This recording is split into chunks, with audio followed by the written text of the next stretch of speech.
Savvy.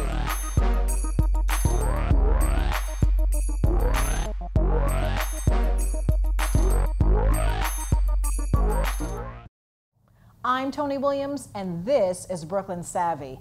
On today's special episode, we'll explore mixing personal and professional relationships at work, otherwise mixing business with pleasure, with our guest, Marsha Haygood. Now, Marsha is the co-author of the Little Black Book of Success, Laws of Leadership for Black Women, and it is a must-read, I think, for all women. It's a great tool. We have Lisa Bing, one of our Savvy panelists, and then we have another special guest, Phyllis White-Thorne, who is a leadership expert, and you are a professor at both NYU and at Mercy College in their continuing education program. So great. Thank you so much for joining.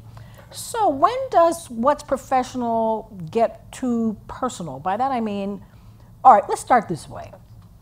What's the difference between a colleague and a friend?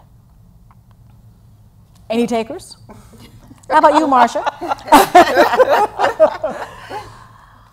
Understand that you can be friends in the workplace. However, not everyone has to be your BFF, as they say right now. Best friend forever. Best friend forever. I think that you should be careful about that. People knowing too much of your business always leads to trouble. Almost always leads to trouble somewhere down the road. What kind of trouble? You know, there's a competitiveness that happens.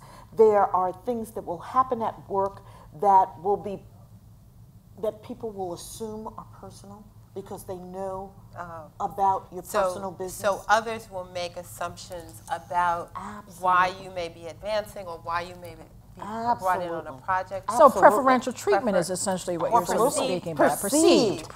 Okay, but as women, we're so social. And I know that for myself, I've made some of my best friends at work. We spend so much time there, and a lot of times the colleague, what begins as a colleague, as we work together and we find that we share so much in many common, different, right? that it turns into a friendship. And so, I mean, there has to be, and I know that in my case, I feel that I've had I've had some problems, but for the most part, there's a way that you can handle that so that you can be a friend as well as a colleague. I think you can do that, but I don't think you start off that way. Or is it that you don't expect it? Right. It's not you a shouldn't given. expect it. You shouldn't expect it, and that you should be careful. Because one of my dearest friends is someone that I met at Prudential, and actually we didn't work together, but through one of the company organizations we became friends.